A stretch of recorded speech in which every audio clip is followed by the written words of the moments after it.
નમસ્કાર મિત્રો, વન્ય પ્રાણી સપ્તાહ એટલે કે 3જી માર્ચથી શરૂ થઈ રહ્યું છે, 2જી માર્ચથી. તો આ તકે આપણા ભારતના વડાપ્રધાન અને કહેવાતા ગુજરાતના પનોતા પુત્ર કે જેણે કોઈ દી બોલ્યા પાડ્યા નથી એવા પનોતા પુત્ર પણ સાસણ આવી રહ્યા છે, જુનાગઢ જિલ્લાના સાસણ ગામમાં. એટલે ગીર સોમનાથ જિલ્લો અત્યારે એવો રૂપકડો કરી દીધો છે કે મોદી સાહેબને એમ થાય ઓહો આ તો બહુ સરસ મજાનું છે તંત્રએ. શું કામે કે ભાઈ મોદી સાહેબને એમ થાય કે બહુ સુખ શાંતિ છે, પણ ખરેખર તમારી ખાનદાની હોવી જોઈએ. તમે જે કરોડો રૂપિયા જે બગાડ્યા છે એ ખાલી મોદી સાહેબના સ્વાગતમાં બગાડો છો.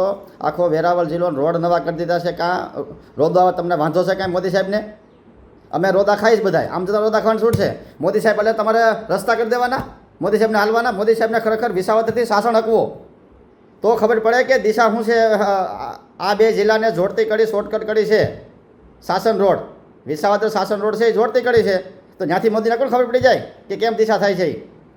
બે ફાર્મ રૂપિયા તમે બગાડો છો. અને આ તમે વિચાર તો કરો, જ્યાં વન્ય પ્રાણીનો દિવસ તમે ઉજવો છો ત્યારે તમે ખેડૂતની દિશા જોઈ છે?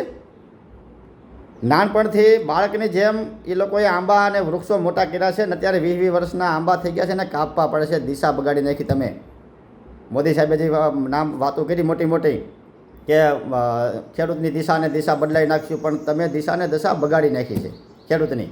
તો તમે જોવો તો ખરા, આ આખા લગભગ 90% બગીચામાં મધ્યો આવી ગયો છે. છેલ્લા 3 વર્ષથી આ દિશા હાવ કાંઈ છેજની કેરી. તમે કેરી ખાવાની મજા આવે છે, વખાણ કરો છો સાસણની કેરી બરાબર, સચિવાલયમાં ઠેર મોકલો છો, પણ કલ્પના કરી છે કે એ કેરી પકવવા માટે દિશા શું થાય છે ખેડૂતની? અટાણે બગીચા કાપી નાખે છે. તાત્કાલિક અસરથી જે બગીચા કાપે છે ત્યાં મુલાકાત તમે લ્યો અને મોદી સાહેબને આ રાત વાસો તો મધ્યો જ્યાં આવ્યો હોય ને જે બગીચામાં ત્યાં રાત વાસો કરાવો, જ્યાં ખેડૂત કરે છે ત્યાં. તો કહેવાય કે તમે ખેડૂતનું ધ્યાન રાખ્યું છે.